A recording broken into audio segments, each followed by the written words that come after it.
You know, we always hear about the big wars and the heroes who win them. But what happens when the fighting stops? When the soldiers have to go home? Well, that's where our story begins. We're diving into one of the greatest adventure stories ever, the Odyssey. It might be ancient, but this story about the long, hard journey home, well, that's something that never gets old. And that quote right there, that's the whole heart of it. This isn't just some fantasy story with monsters and magic. I mean, it has those things, but it's really about a soldier trying to find his way back, not just to his house, but back to himself after everything he's been through. All right, so let's meet our guy. His name is Odysseus. He's the king of a little island called Ithaca. And after 10 long, brutal years fighting in the Trojan War, all he wants is to get back home, to his wife, Penelope, and his son, Telemachus. Simple, right? Well, not exactly. Now you gotta understand, this was an age of superstars. We're talking about heroes like Achilles, who was practically invincible. Odysseus, he wasn't that guy. He wasn't the strongest, he wasn't the fastest. His superpower? It was his brain. He was, without a doubt, the cleverest guy out there. And his cleverness was legendary. I mean, think about it. For 10 years, an entire army couldn't break through the walls of Troy. So what does Odysseus do? He comes up with this wild plan. Let's build a giant wooden horse, he says, and hide inside. And it worked. The Trojans thought it was a gift, dragged it into their city, and that was that. His brain won a war that a decade of fighting couldn't. So, the war is over. Odysseus and his men are finally sailing for home. They're probably thinking the hard part's done. Oh boy, were they wrong. The journey back would turn out to be way more dangerous than the war itself. And right out of the gate, they make a couple of huge mistakes. First, they stop for supplies, but instead of leaving quickly, his crew gets greedy. They start partying and they get attacked. A lot of men die just because of carelessness. Then they land on the island of the Lotus-Eaters. The danger here isn't a sword, it's fruit. A magical fruit that makes you so happy and chilled out, you completely forget about home. Odysseus literally has to drag his men back to the ships. It's a tough lesson. Sometimes the biggest dangers are the ones that feel good. So those first couple of stops, they were like warning signs. But the crew's first real, true test, a challenge that no weapon could solve, was waiting for them on the very next island. Odysseus and some of his men, they find this huge cave. Looks empty. They figure, hey, let's check it out. This was a very bad idea. Because the cave belongs to a Cyclops, a giant with one eye in the middle of his forehead. And here's the really important part, the detail that's going to change everything. This giant's dad is Poseidon, the god of the sea. That's going to be a problem. The situation becomes a complete nightmare. The giant rolls a giant boulder over the entrance, and they're trapped. And then he starts eating them. 2 for dinner, 2 for breakfast. Odysseus knows right away, you can't fight this thing. You have to outsmart it. And this is where that famous brain of his kicks into high gear. First, he gets the giant drunk on some super strong wine he brought. When the groggy Cyclops asks for his name, Odysseus says, "My name is Nobody." This is brilliant, because after the giant passes out, they blind him with a sharpened stake.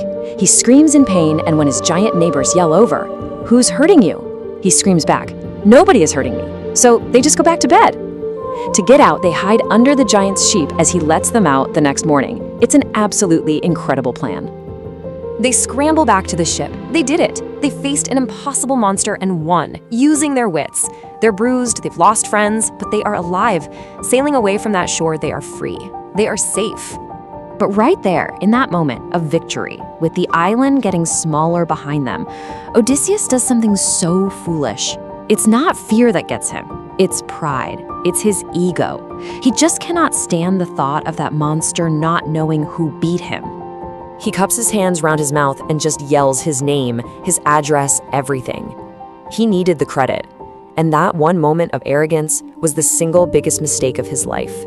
Because the blinded giant, hearing that name, prays to his father, Poseidon, and curses Odysseus by name, asking the sea god to make sure he never, ever gets home. And just like that, Poseidon hears his son's prayer. The sea itself, the very thing Odysseus needs to get home, becomes his sworn enemy.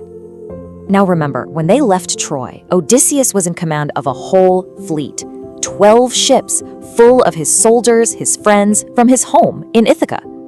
And now, Poseidon's curse just hammers them relentlessly. Monster storms throw them completely off course. Then, they get a magical gift, a bag containing all the winds that could blow them straight home. But the crew gets suspicious and greedy, thinking it's gold. They open it while Odysseus is asleep and unleash a hurricane that blows them all the way back to where they started. And then, as if that's not bad enough, they land on an island of cannibalistic giants who just start hurling boulders, smashing their ships to pieces. And when the giants are done and the water is calm again, there's just one ship left. Out of the whole fleet of 12, only Odysseus' ship survives. Hundreds of his men are gone. That was the price for shouting his name. The cost of his pride was nearly everything. So what's left of his crew is battered and broken. Their single ship limps to a mysterious island. And here, the danger isn't a giant or a storm. It's something much quieter, much more tempting. This island is home to Circe, a beautiful and very powerful sorceress. And she has a strange hobby. When Odysseus' men go to her palace, she offers them a feast. And then, with a wave of her wand, she turns them all into pigs. Yep, pigs. Now, Odysseus, with a little help from the gods, manages to get the best of her and makes her turn his men back. But then Circe springs a different kind of trap on him: comfort. She invites them to stay, and for one whole year, they live in luxury.